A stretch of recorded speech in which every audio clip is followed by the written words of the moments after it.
तो भाई यार कल के दिन आईपीएल 2025 को लेके जो आईपीएल के ऑफिशियल्स हैं, जो आईपीएल वगैरह मैनेज करते हैं, जो आईपीएल करवाते हैं, सब कुछ देखते हैं, उन्होंने हर आईपीएल फ्रेंचाइजीज से सजेशंस मांगे आईपीएल 2025 के मेगा ऑक्शन को लेके। हर फ्रेंचाइज के ओनर से या फिर कहें डिसीजन मेकर से ये सजेशंस लिए गए कि आपके हिसाब से हर फ्रेंचाइज को कितने प्लेयर्स यहां पे रिटेन करने का मौका देना चाहिए, कितने प्लेयर्स पे राइट टू मैच खेलने का मौका देना चाहिए। तो ओवरऑल जो सबसे ज्यादा यहां पे सजेशंस मिले हैं वो ये हैं कि मेगा ऑक्शन को कम से कम 5 साल में कराना चाहिए, उससे पहले नहीं कराना चाहिए। उसके अलावा एक और सजेशन यहां पे पाया गया कि हर टीम को कम से कम 4 से 6 प्लेयर्स यहां पे रिटेन करने का मौका दिया जाए आईपीएल 2025 के मेगा ऑक्शन में। तीसरा जो सजेशन दिया गया वो ये था कि भैया यहां पे 8 राइट टू मैच के ऑप्शन देने चाहिए। राइट टू मैच का मतलब अगर आपको नहीं पता है तो मैं बता दूं कि वो प्लेयर जो भाई रिटेन नहीं करे गए हैं, जाहिर सी बात है उन पे बोली लगती है। तो अगर आपका कोई प्लेयर था और उस पे बोली लग रही है, मान लीजिए 8 करोड़ की लग गई, 10 करोड़ की लग गई, तो अब अगर आप चाहते हैं कि ये प्लेयर मेरी ही टीम में आए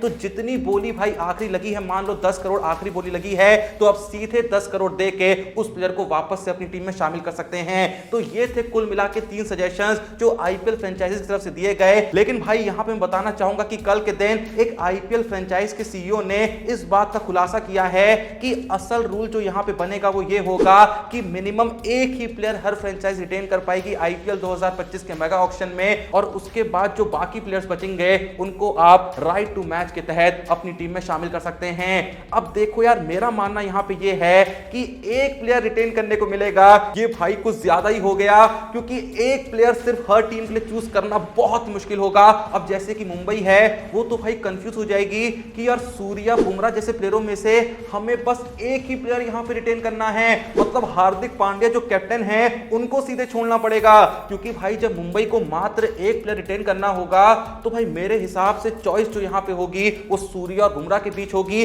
99.99% मैं होता तो भाई बुमराह को रिटेन करता, क्योंकि सूर्या का तोड़ तो मैं फिर भी निकाल लूंगा, पर भाई बुमराह किसी के पास चला गया ये तो बड़ी दिक्कत हो जाएगी। तो ऐसे में सिर्फ एक ही प्लेयर रिटेन करने को देना मेरे हिसाब से थोड़ी सी जाती हो जाएगी उन टीमों के साथ भाई जिन्होंने प्लेयर बना रखे हैं या जिनके पास अच्छे प्लेयर्स पहले से मौजूद हैं। हाँ ठीक है, राइट टू मैच का ऑप्शन दिया है, लेकिन भाई तुम खुद यहां पे सोचो, मान लो मुंबई वाले बुमराह को रिटेन कर लेते हैं, सूर्या और हार्दिक को छोड़ देते हैं। अब यहां पे सबको पता है कि मुंबई राइट टू मैच करके सूर्या और हार्दिक को अपनी टीम में शामिल करना चाहेगी। तो जो बाकी टीमें हैं या फिर कहें जो बाकी फ्रेंचाइज हैं, वो तो मजे लेने के लिए सूर्या को 15 करोड़, 16 करोड़, 18 करोड़, 20 करोड़ तक खींचेगी, क्योंकि उनको पता है कि जितना भी प्राइस यहां पे हम लगाएंगे मुंबई वाले कहेंगे कि भैया राइट टू मैच बोल के हम इसी प्राइस पे इनको उठाना चाहते हैं। हाँ ये भी हो सकता है कि अगर ये फ्रेंचाइजेस ये खेल खेलने की कोशिश करेंगी कि यार हम प्राइस बढ़ाते जाते हैं क्योंकि ये फ्रेंचाइज तो अपने प्लेयर को लेके ही रहेगी,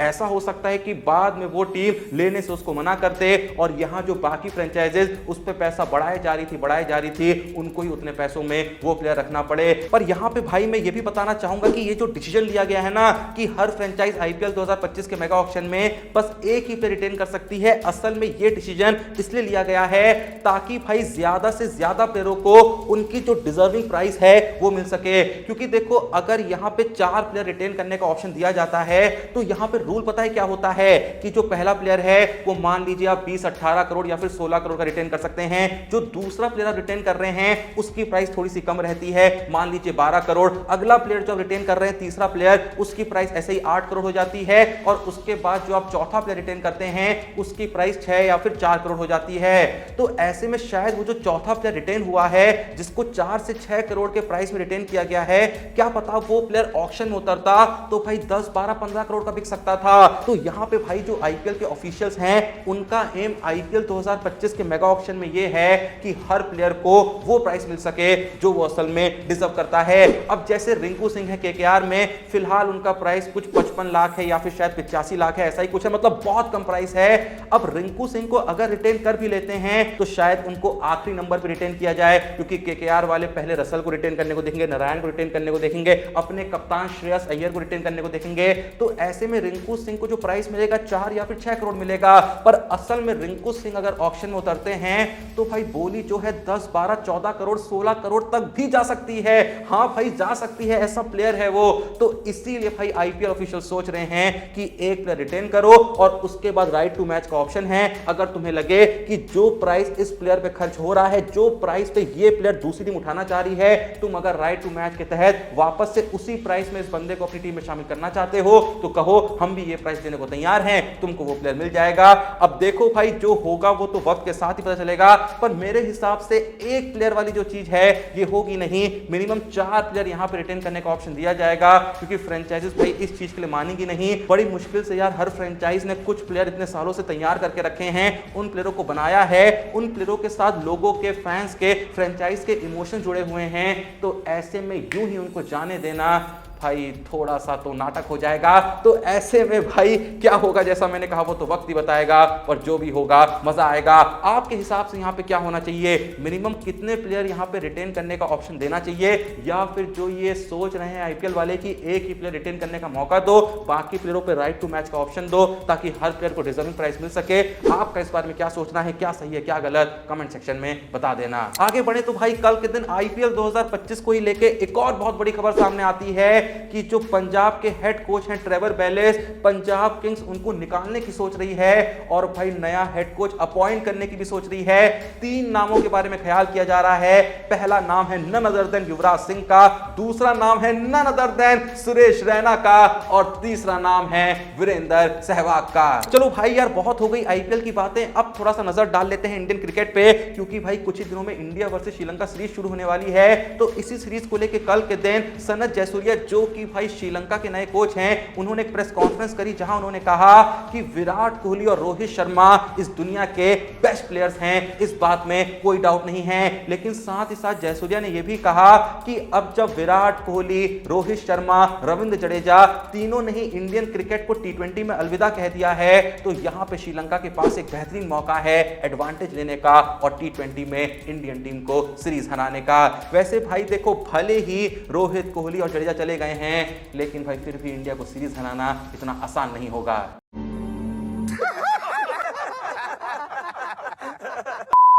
वैसे भाई जहां बात चली रही है विराट कोहली, रोहित शर्मा और रविंद्र जडेजा की टी20 क्रिकेट से रिटायरमेंट की, मैं बताना चाहूंगा कि भाई कल के दिन इसी बात से रिलेटेड इंडिया के एक्स बॉलिंग कोच पारस मामरे ने एक बहुत ही बड़ा खुलासा किया, जहां उन्होंने कहा कि भाई टी20 वर्ल्ड कप का जब फाइनल खेला जा रहा था और उसके बाद जब भारत वर्ल्ड कप जीत गया, एंड जस्ट उसके बाद जैसे ही एक के बाद एक विराट कोहली ने, फिर रोहित शर्मा ने, फिर जडेजा ने यह अनाउंसमेंट करी कि वो लोग टी20 क्रिकेट से संन्यास ले रहे हैं। पारस मामरे बताते हैं कि इन तीनों ने ही फाइनल मैच से पहले कुछ भी नहीं बोल रखा था, किसी के साथ कुछ भी डिस्कशन नहीं किया था। जैसे ही विराट कोहली ने अनाउंस किया कि वो टी20 क्रिकेट को अलविदा कह रहे हैं, पूरा ड्रेसिंग रूम चौंक गया था, हर प्लेयर चौंक गया था, क्योंकि किसी को भी इस बारे में कुछ नहीं पता था। उसके बाद प्रेस कॉन्फ्रेंस में जाके जब रोहित शर्मा ने भी सेम अनाउंसमेंट करी, वंस अगेन सबको बहुत बड़ा झटका लगा, क्योंकि इन तीनों में से किसी ने भी कुछ भी नहीं बताया था कि ये जो मैच आज ये खेल रहे हैं ये इनका असल में टी20 में आखिरी मैच है। खैर आखिरी से याद आया कि भाई फिलहाल आखिरी वक्त चल रहा है पाकिस्तान क्रिकेट का। देखो वैसे ही पाकिस्तान क्रिकेट के लगे पड़े हैं, जहां भी जाते हैं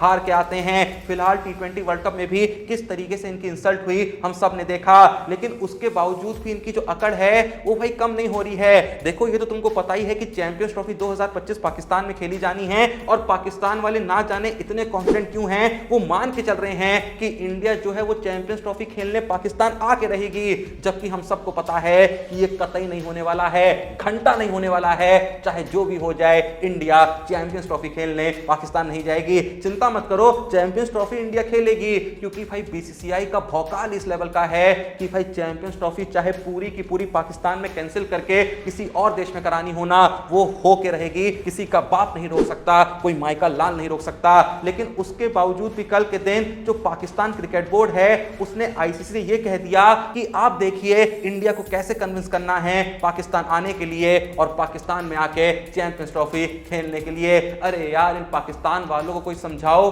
कि यार जो आईसीसी वाले हैं वो बीसीसीआई को नहीं समझाते हैं, जो बीसीसीआई वाले हैं ना वो आईसीसी को समझाते हैं क्या करना है क्या नहीं करना है। अरे हेलो,